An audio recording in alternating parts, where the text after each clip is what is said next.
So I was able to arrive at this simplest homemade DIY pie in my kitchen with just 4 ingredients you can easily get from your kitchen. If you want to know how, please stick around. I first sieved my flour. I measured out some flour, sieved it, and then I had some leftover plantain which I grinded to get some puree out of it. And then in my sieved flour, I had to add some sugar and just a teaspoon, and then a pinch of salt and powdered milk. After that, I mixed thoroughly, and then I added my grated plantain puree. After adding my plantain puree, I added some butter or margarine, whichever one you choose to use, and I added a ball of egg, and I mixed thoroughly. Please do not need so much so your pie can come out crispy. This is not the exact way to do pie, but I'm just telling you what I did at home, and I was able to achieve something awesome. So now, because I had no parchment paper at home, I had to use foil, put foil in my baking pan and applied vegetable oil on it. Then after covering up my dough for some minutes, I had to make my sauce. Added thoroughly grinded spring onions, some carrots, and then nut cube, and then added some spices. And then the next thing is that I added my plantain because I didn't have Irish potato at home. So remember, we are improvising. These are not the actual things you use, some. So after adding the plantain, I added my grinded fish and then mixed together. Instead of minced meat, I mixed together and then added my powder slurry, that's corn flour mixed with water, to thicken it up.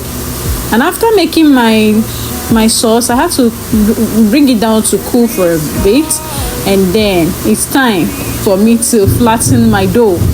I didn't have rolling pin, so I had to use the flax at home.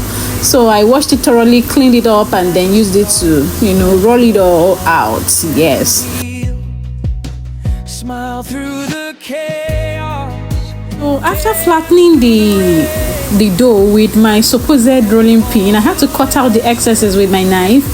After cutting out the excesses, the next thing for me to do is to measure out the sizes or shapes of the flattened dough that I would use in making my pies.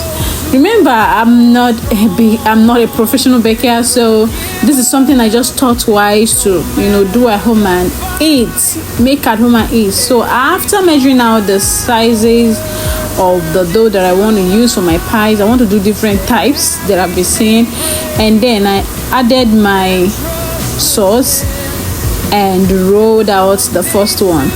I just wanted it to be simple.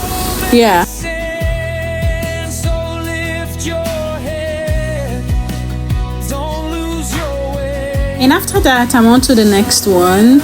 Yes, remember, I'm just doing something I'm going to consume myself alone in the house. That's it. So I'm not making it beautiful as if I'm selling it in the market or anything. So this is what just crossed my mind as soon as I returned from work, and I decided to do it.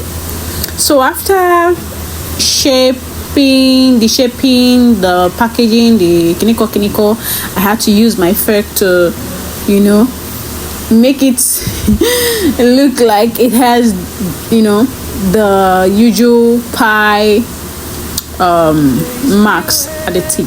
So that's that. The last thing is for me to apply my egg all over at the top because I want it to be brown at the top, and that's that. The next thing is to put it inside the oven and bake. You might want to preheat your oven so it will bake better and faster, but please do not over high. Okay, just use a moderate degree here. And that's it, guys. My pies are ready to be devoured, and of course I had to use tea because this is like my dinner for the night. Yesterday it was my dinner and I really enjoyed every bit of it. So I had eaten fried plantain there or something like that, and I knew that plantain was going to spoil and I said, okay, let me just use it to do this. Okay, and it came out so well, so crispy, so nice. Yep. Thank you guys for watching. I appreciate. It's your girl MJ. I love you guys. Mwah. Every dark